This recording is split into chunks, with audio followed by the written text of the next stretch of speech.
तेरे हाथ में छाले पड़ जाएंगे जद भांग मेरी तू घोटेगी। मेरे प्यार के रस में खो के तू सब हंस दे उठेगी। मेरे भाग में लिखा काल कूट का जहर पड़ेगा पीना रे तू देख देख के रोवेगी। ओ जीना भी के जीना रे परिवार नहीं मेरा यारी भूतर बेला की।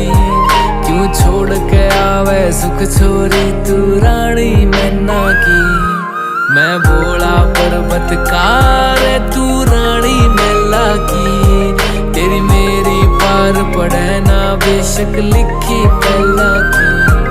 मैं बोला पर्वत कार तू रानी मेला की। तेरी मेरी पार पड़े ना बेशक આજે लिखी 15મી पहला ઓગસ્ટ की। એટલે રાષ્ટ્રીય તહેવાર 15મી ઓગસ્ટ આઝાદીનો દિવસ। આજે ભારતનો ઝેરી સાપ, આ સાપને અંગ્રેજીમાં ઇન્ડિયન સ્પેક્ટિકલ્સ કોબ્રા તરીકે ઓળખવામાં આવે છે, હિન્દીમાં નાગ, સાયન્ટિફિક નામ છે નાજા નાજા। દોસ્તો આ સાપને આજે રેસ્ક્યુ કરી બચાવી એને પર્યાવરણમાં એને આઝાદ કરવા માટે આવ્યા છીએ મિત્રો। તો આવો સાપ આવે તો અમારા જેવા સર્પ મિત્ર અથવા સ્નેક સેવાને બોલાવી સાપોને બચાવો, સાથે સાથે પર્યાવરણને બચાવો। જય હિન્દ, વંદે માતરમ।